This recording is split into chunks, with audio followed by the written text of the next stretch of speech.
Hello everyone. Law students जिन्होंने Bihar APO का paper दिया हुआ है उनके लिए आज सुबह का सबसे बड़ा क्वेश्चन यही रहने वाला है कि 2026 में बिहार एपीओ प्रीलिम्स की एक्सपेक्टेड कट ऑफ क्या रहने वाली है। तो इस वीडियो में हम बात करेंगे सारे इंपॉर्टेंट फैक्टर्स की जिनसे हमारा जो एक्सपेक्टेड कट ऑफ होती है वो अफेक्ट होती है। उन फैक्टर्स को बात करते हुए हम देखेंगे कि हमारी एक्सपेक्टेड कट ऑफ क्या रह सकती है और वो कौन सा स्कोर है जिस पे आपको तैयारी मेंस की शुरू कर देनी चाहिए। तो सबसे पहले देख लेते हैं हमारे इंपॉर्टेंट फैक्टर्स क्या क्या होते हैं। तो आज सुबह की ये न्यूज़ है, एपीओ के पेपर में 44% अटेंडेंस थी। अगर आप बात करें लोक सेवा आयोग के पेपर में तो अटेंडेंस कम तो रहती है, लेकिन 44% थोड़ा ज़्यादा कम हो गया। तो मतलब मैं अटेंडेंस को रखूँगा लो की कैटेगरी में। अब हम बात करें तो हमारे 42 से 44 हज़ार लोगों ने फॉर्म भरा था, तो उस हिसाब से देखें तो लगभग 20,000 बच्चों ने ही पेपर दिया है। ठीक है, तो अगर अटेंडेंस देखें तो वो लो रही। सेकेंड जो इंपॉर्टेंट फैक्टर होता है वो रहता है कि डिफ़िकल्टी लेवल क्या था एग्जामिनेशन का। ये भी बहुत हद तक तय करता है कि आपकी कट ऑफ क्या रहेगी।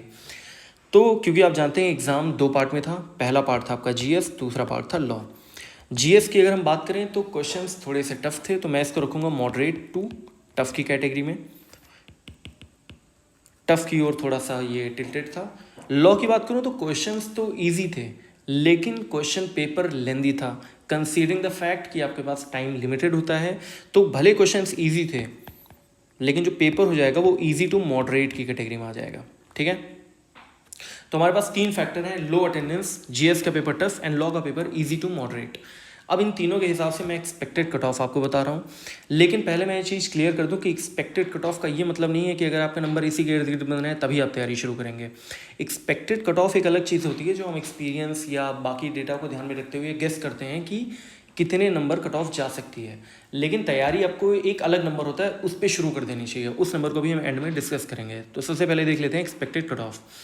अनरिजर्व कैटेगरी की बात करें तो मेरे हिसाब से 153 +-2 ये रहेगी अनरिजर्व कैटेगरी की कट ऑफ, यानी 151 से लगा के 155 तक अगर आपके नंबर बन रहे हैं तो चांसेस अच्छे खासे हैं कि आप प्रीलिम्स क्लियर कर ले जाएंगे। अनरिजर्व फीमेल की बात करें तो अगर आपके 150 +-2 बन रहे हैं तो आपके चांसेस है कि आप प्रीलिम्स क्लियर कर लेंगी। ईडब्ल्यूएस की बात करें तो ये भी इतना ही रहेगा, 150 +-2। बैकवर्ड क्लासेस की बात करें तो अगर आपके बैकवर्ड क्लासेस में 147 +-2 बन रहे हैं तो आप प्रीलिम्स क्लियर कर लेंगे। एससी की बात करें, शेड्यूल कास्ट में अगर आपके नंबर 136 +-2 बन रहे हैं तो भी अच्छे खासे चांसेस हैं कि आप प्रीलिम्स क्लियर कर जाएंगे। ठीक है, अब बात रही एसटी कैटेगरी की, तो एसटी कैटेगरी में आप लगा सकते हैं 134 +-2। ये आपका एक्सपेक्टेड कट ऑफ है मेरे हिसाब से कि अगर आपके अपनी कैटेगरी के हिसाब से इतने नंबर बन रहे हैं तो आप प्रीलिम्स क्लियर कर सकते हैं। लेकिन जैसा कि मैंने बताया कि एक्सपेक्टेड कट ऑफ का मतलब ये नहीं है कि इतने ही नंबर बन रहे हो तभी आपको तैयारी शुरू करनी है। एक्चुअली हो सकता है कुछ और फैक्टर्स की वजह से कट ऑफ थोड़ी सी ज़्यादा गिर जाए। अगर आप तैयारी शुरू नहीं करते हैं और आपकी किस्मत अच्छी रहती है, आपका प्रीलिम्स निकल जाता है तो आप मेंस के लिए तैयार नहीं हो पाएंगे, है ना।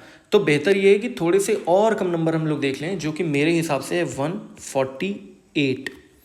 अगर जनरल कैटेगरी यानी अनरिजर्व कैटेगरी के बच्चे 148 भी नंबर आपके आ रहे हैं तो आपको मेंस की तैयारी शुरू कर देनी चाहिए।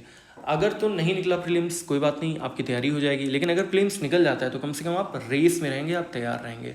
अदरवाइज़ आप अपना टाइम वेस्ट कर देंगे। उन बच्चों के जिनके 148 लगा के 151 तक के नंबर बन रहे हैं वो लोग फिर तैयारी नहीं करेंगे। और अगर थोड़ा सा भी इधर उधर होता है, क्योंकि ये जो एक्सपेक्टेड कट ऑफ होती है ये सारा एक कैलकुलेशन है जो कि एजम्पशन बेस्ड होती है, बाकी सारे फैक्टर्स को ध्यान में रखते हुए हम लोग लगाते हैं, तो ये थोड़ा फ्लक्चुएट हो सकती है। तो अगर आपके 148 बन रहे हैं तो आप अपनी तैयारी शुरू कर दीजिए। बाकी जो भी इस रेंज में आ रहे हैं उनके निकलने के चांसेस काफ़ी ज़्यादा हैं, तो उनको तो अपनी तैयारी डेफिनेटली शुरू कर देनी चाहिए। आपको मेन से रिलेटेड किसी भी टाइप की कोई समस्या हो, आपको नोट्स रिलेटेड समस्या हो या आपको आंसर राइटिंग में कोई प्रॉब्लम आ रही हो तो आप नीचे कमेंट सेक्शन में क्वेश्चन पूछ सकते हैं। मैं कोशिश करूँगा कि आपको जल्द से जल्द उन क्वेश्चंस का जवाब दे पाऊँ। Thank you so much.